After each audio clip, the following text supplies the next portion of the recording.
नमस्कार, मैं हूँ आपका दोस्त विजय विद्रोही। आप मुझसे जुड़ चुके हैं, इसके लिए आप सबका तहे दिल से शुक्रिया।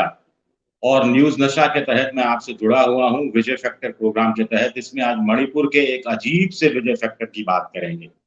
कुल मिलाकर मणिपुर में अजीब हो रहा है। जो फेक वीडियो 2 कुकी महिलाओं को नग्न करने का कारण बना, वो फेक वीडियो बनाने वाले आज़ाद घूम रहे हैं। उनको पुलिस पकड़ने की कोशिश भी नहीं कर रही है। कर रही है तो ये बात की जानकारी हम लोगों को नहीं है। लेकिन जिसने उन 2 महिलाओं को नग्न करने वाला वीडियो बनाया और उसको उसने एक आध जगह या अपने चैनल पर या कहीं फॉरवर्ड किया, उसको पुलिस ने पकड़ लिया। उसके खिलाफ सीबीआई जांच के आदेश दे दिए गए। उसके खिलाफ मणिपुर से बाहर ट्रायल होगा, इस बात की जानकारी गृह मंत्री अमित शाह दे रहे हैं। तो इसे क्या कहा जाए? Shooting the messenger. इसे क्या कहा जाए कि व्हिसल ब्लोवर को आप मार रहे हैं? जिस व्हिसल ब्लोवर की आपको तारीफ करनी चाहिए थी कि इतना बड़ा जघन्य जो कांड हुआ, जो सामूहिक रेप हुआ, जो 2 महिलाओं को नग्न घुमाया गया और उनके अंगों के साथ छेड़छाड़ की गई, उस मसले पर पुलिस का रवैया बड़ा लापरवाहीपूर्ण रहा, प्रशासन का रवैया लापरवाह से भरपूर रहा, मुख्यमंत्री के रवैये पर सवाल उठे, गृह मंत्री अमित शाह के रवैये पर सवाल उठे, प्रधानमंत्री कार्यालय के रवैये पर सवाल उठे, प्रधानमंत्री की खामोशी पर, चुप्पी पर सवाल उठे। लेकिन अब उसी शख्स को पकड़ लिया गया है और मजेदार बात है कि मतई समाज के लोगों ने नग्न किया था महिलाओं को और मतई समाज के ही एक युवक ने ये वीडियो बनाया था। और जब इंटरनेट बैन था तो वो कुछ कर नहीं पाया। इंटरनेट जब खुला तो उसने उसको जारी किया, जो फिर वायरल हो गया और बहुत ज्यादा वायरल हो गया, अंतर्राष्ट्रीय स्तर पर वायरल हो गया। अगर ये वीडियो नहीं आता तो पुलिस तो छुपा ही रही थी, मुख्यमंत्री तो छुपा ही रहे थे। केंद्रीय गृह मंत्री को भी इस बात की जानकारी पक्का रही होगी, नहीं रही होगी तो उनको सोचना चाहिए कि कैसा उनका तंत्र है जो इतनी बड़ी घटना की जानकारी उनको नहीं पहुंची। प्रधानमंत्री के स्तर पर भी ये जानकारी ज़रूर पहुंची होगी, लेकिन सब लोगों पर ताले लगाकर बैठ गए, जैसे उनके क्या कहते हैं मेहंदी लग गई हो उनको।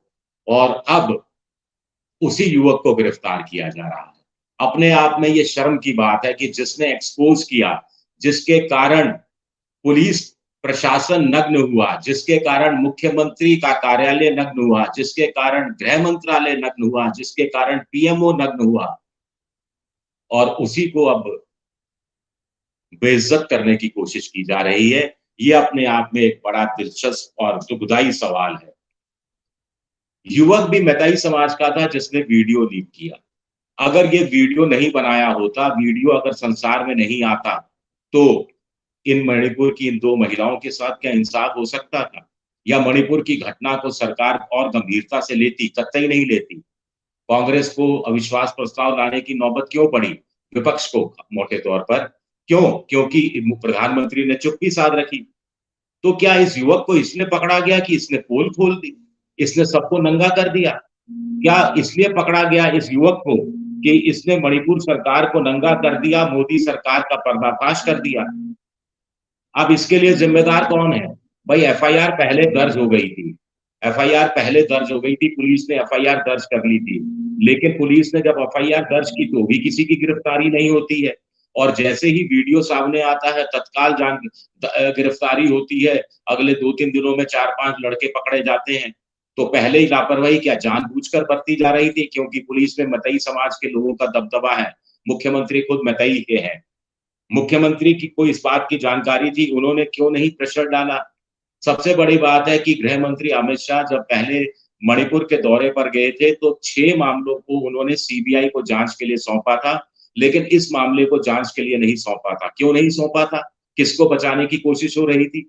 आखिर क्यों इस मामले को जांच के लिए नहीं सौंपा? इसलिए नहीं सौंपा क्योंकि फिर ये मामला प्रेस में आ जाएगा, फिर सरकार की बदनामी होगी। मैं तो बार-बार कह रहा हूँ, जो युवक इस वीडियो को शूट कर रहा था, उसको तो पुरस्कृत करना चाहिए कि उसने सराहनीय काम किया है। समाज का एक नंगा सच सरकारों को नंगा करने का काम किया है और उनके खिलाफ कार्रवाई होनी चाहिए जिन्होंने चीजें छुपाने की कोशिश की गई। अब सबसे बड़ा सवाल उठता है कि इस समय मणिपुर में पुलिस की, प्रशासन की, केंद्र सरकार की, अर्धसैनिक बलों की, सेना की और तमाम दूसरी जो एजेंसियां हैं उनकी जिम्मेदारी क्या है, उनकी प्राथमिकता क्या है। सबसे पहले तो जिम्मेदारी तय होनी चाहिए, जवाबदेही होनी चाहिए उन लोगों को जिन्होंने उस नग्न वीडियो वाले पर की जो घटना घटी थी और पुलिस को भी पहले जानकारी मिल गई थी, पुलिस ने बकायदा एफआईआर दर्ज कर ली थी, उनके खिलाफ कार्रवाई क्यों नहीं की गई, किस लिए नहीं की गई। अब प्राथमिकता क्या है? वीडियो बनाने वाले को पकड़ना प्राथमिकता है।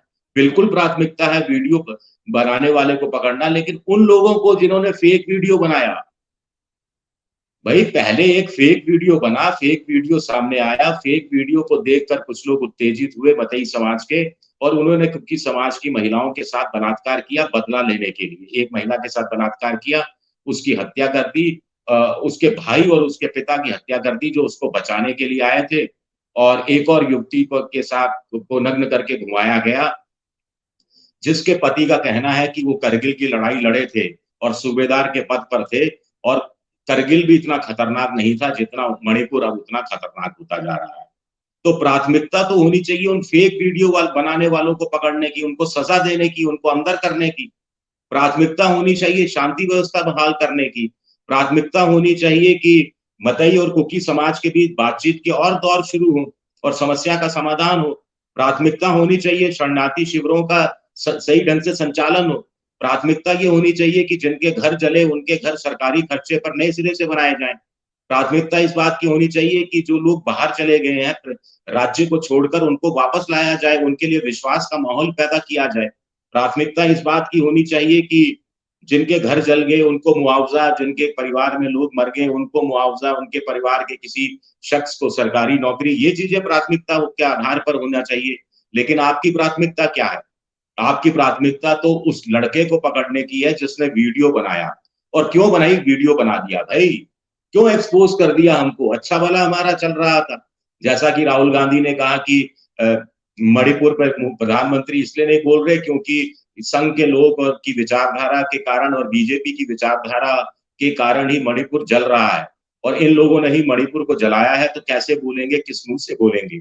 इतने गंभीर आरोप राहुल गांधी ने लगाया है, दूसरे लोग भी लगा रहे हैं। खुद बीजेपी के मणिपुर के तो विधायकों ने भी खुलकर कहा है कि कैसे मतई समाज के लोगों को उकसाने का काम खुद मुख्यमंत्री करते रहे हैं, कुकी समाज के लोगों को आतताई और आतंकवादी एक तरह से बताते रहे हैं, और उनके बयानों पर रोक पहले लग जानी चाहिए थी, तब नहीं लगी।